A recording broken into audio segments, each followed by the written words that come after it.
So guys, ఇప్పుడే మన captain America Brave new world movie చూసి రావటం జరిగిందనమాట. నాకు పర్సనల్గా ఈ మధ్య కాలంలో అంటే గత కొన్ని సినిమాలుగా మార్వెల్ అసలు ఏం చేస్తుంది, ఎటువైపు వెళ్తుంది, ఏమిటి సినిమాలు, ఇలాంటి సినిమాలు తీస్తున్నారేమిట్రా బాబు అన్న కైండ్ ఆఫ్ మూవీస్ కొన్ని వచ్చినాయి కదా. ఈ మూవీతో మార్వెల్ ఈజ్ కమింగ్ బ్యాక్. మళ్ళీ ఇంతకు ముందు ఎలా అయితే మార్వెల్ మనకి సినిమా మీద సినిమా ఇంట్రెస్టింగ్ గా కాన్సెప్ట్స్ ఒక మూవీకి ఇంకో మూవీకి కనెక్షన్ పెట్టుకుంటూ ఆ సిరీస్ ని ఆ ఫేజ్ ని ఎట్లయితే పట్టుకొస్తుందో, కెప్టెన్ అమెరికా మూవీతో మళ్ళీ ఆ సిరీస్ ని ఆ నెక్స్ట్ ఫేజ్ ని స్టార్ట్ చేసిందేమో అనేటట్టు ఈ మూవీని తీసుకొచ్చారనమాట. లాస్ట్ మూవీస్ నేనైతే పిచ్చగా డిసప్పాయింట్ అయ్యాను మన మార్వెల్ నుంచి వచ్చినవి. ఈ మూవీ అయితే నేను అట్లీస్ట్ కొంచెం సాటిస్ఫై అయ్యాను ఈ సినిమా చూస్తున్నప్పుడు. సినిమా చాలా చిన్నగా ఉంది, చాలా తొందరగా అయిపోయింది.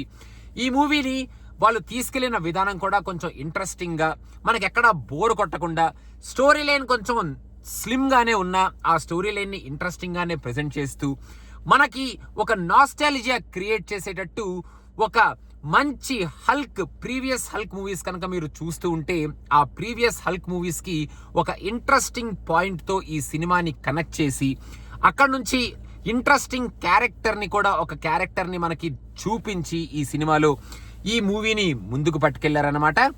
ఇంకా ఈ సినిమాలో కొంచెం థ్రిల్ ఎలిమెంట్ కూడా యాడ్ చేసేటట్టు, అసలు ఏం జరుగుతుంది, వాట్ ఈస్ హ్యాపెనింగ్ అనేటట్టు స్టోరీ లైన్ ని పట్టుకెళ్లారు. అది పెద్ద థ్రిల్లింగ్ గా ఉంది అని నేను చెప్పను, కానీ చాలా ఫాస్ట్ గా అయిపోయే సినిమా కాబట్టి మనకి ఇంట్రెస్టింగ్ గానే తీసుకెళ్లారు అనేటట్టు నాకైతే అనిపించింది.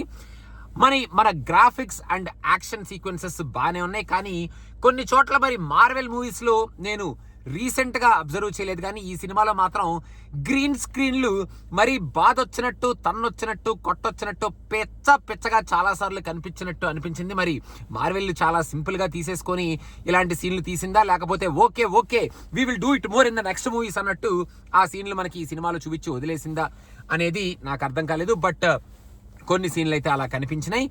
ఈ సినిమాలో ఉన్న క్యారెక్టర్స్ ని కూడా ప్రీవియస్ మూవీస్ లో ఉన్న క్యారెక్టర్స్ కి కనెక్ట్ చేస్తూ క్యారెక్టర్స్ ని కూడా ఎస్టాబ్లిష్ చేశారనమాట.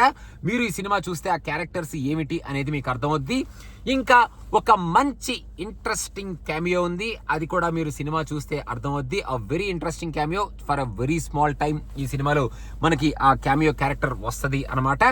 అండ్ ఆల్సో మనకి రెడ్ హల్క్ అసలు ఎప్పుడు వస్తాడా, అసలు ఏం చేస్తాడా, అసలు ఎలా ఎస్టాబ్లిష్ చేస్తారా, మన కెప్టెన్ అమెరికా శామ్ విల్సన్ కి మన రెడ్ హల్క్ కి వీళ్ళిద్దరి మధ్యలో ఉన్న ఫైట్ ఎలా ఉంటుందా అన్న కైండ్ ఆఫ్ యాంగ్జైటీతో, ఎక్సైట్మెంట్ తో మనం వెయిట్ చేస్తూ ఉంటే మన రెడ్ హల్క్ ని just last 15-20 minutes climax fight కి మాత్రమే తీసుకొచ్చారనమాట. అది కొంచెం డిసప్పాయింటింగ్ అనిపించింది నాకు. రెడ్ హల్క్ తో ఇంకొంచెం సీన్స్ ఎక్కువగా పెట్టి ఆ ఫైట్ సీక్వెన్సెస్ ఇంకొంచెం ఎక్కువగా ఉండుంటే ఇంకా మంచి థ్రిల్లింగ్ రైడ్ ఉండేది కదా. బికాజ్ రెడ్ హల్క్ ని చూడడం కోసం కదా చాలా మంది సినిమాకి వెళ్తారు అనేటట్టు అది కొంచెం లైట్ గా లెట్ డౌన్ ఏమో అనిపించింది. బట్ దట్ ఫైట్ సీక్వెన్స్, అక్కడ ఉన్న ప్రెజెంటేషన్ కానీ ఆ యాక్షన్ సీక్వెన్స్ కానీ చాలా బాగానే పిక్చరైజ్ చేశారు. అండ్ మన న్యూ కెప్టెన్ అమెరికా, మన Sam Wilson Captain America, Anthony Mackie ఆ కెప్టెన్ అమెరికాని మనకి చాలా వల్నరబుల్ గా, మన సూపర్ హీరో కెప్టెన్ అమెరికా, మన ప్రీవియస్ కెప్టెన్ అమెరికా ఎవరైతే ఉన్నారో ఆయన్ని మనం బాగానే మిస్ అవుతూ ఉంటాం. కాబట్టి ఆయన్ని మిస్ అవ్వకుండా ఎప్పటికప్పుడు ఈయన కెప్టెన్ అమెరికా ఏమిట్రా, శామ్ విల్సన్ ని కెప్టెన్ అమెరికా ఎలా చేశారా అన్న కైండ్ ఆఫ్ క్వశ్చన్స్ కూడా శామ్ విల్సన్ క్యారెక్టర్ నుంచే ఆన్సర్స్ తెప్పిస్తూ, శామ్ విల్సన్ తను కెప్టెన్ అమెరికా అవ్వడానికి ఎంత కష్టపడుతున్నాడు, ఆ షూస్ లో తనని ఫిల్ చేసుకోవడానికి ఎలా నిలబడుతున్నాడు అన్న డైలాగ్స్ ని, కొన్ని సీన్స్ ని, ఆ ఎమోషన్స్ ని బాగానే చూపించారు ఆయన క్యారెక్టర్ నుంచి. ఆ సీన్స్ అయితే పండినాయనే చెప్పాలి. ఇంకా ఓవరాల్ గా ఒక మంచి ప్యాకేజ్ చేసిన సినిమానే. మనకి కామెడీ డైలాగులు, ఎంటర్టైన్మెంట్ అలా కాకుండా స్టోరీని కొంచెం ఇంట్రెస్టింగ్ గానే ప్రెజెంట్ చేస్తూ మొత్తానికి చాలా చిన్న స్టోరీ లైన్ తో ఈ సినిమాని మనకి ఇంట్రెస్టింగ్ గానే తీసుకొచ్చి నెక్స్ట్ ఏమి చెయ్యబోతున్నాము అనే కైండ్ ఆఫ్ ఫౌండేషన్ తో లాస్ట్ ఒక మంచి ఇంట్రెస్టింగ్ క్లిఫ్ హ్యాంగర్.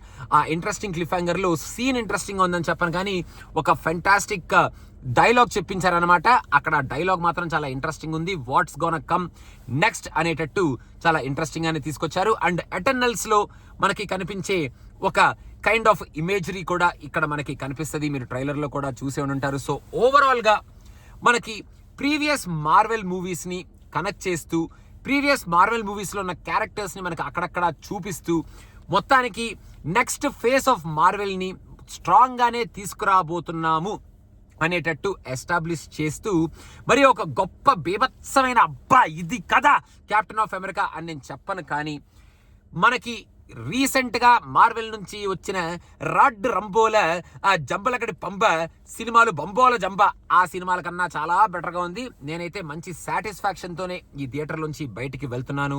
ఓవరాల్గా ఒక మంచి ప్యాకేజ్డ్ సినిమా చూశాను అన్న ఫీలింగ్తోనే థియేటర్ నుంచి బయటకు వెళ్తున్నాను.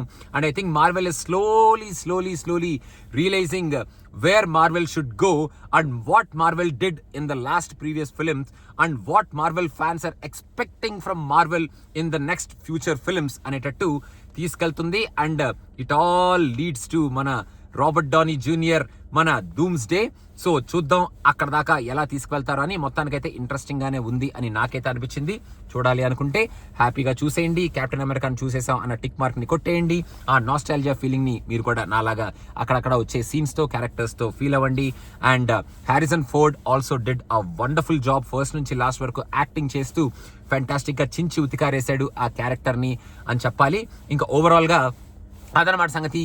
Captain America Brave New World. Thank you so much. Don't forget to subscribe to Cinema Picture. Chava and Laila reviews are on their way. Bye bye.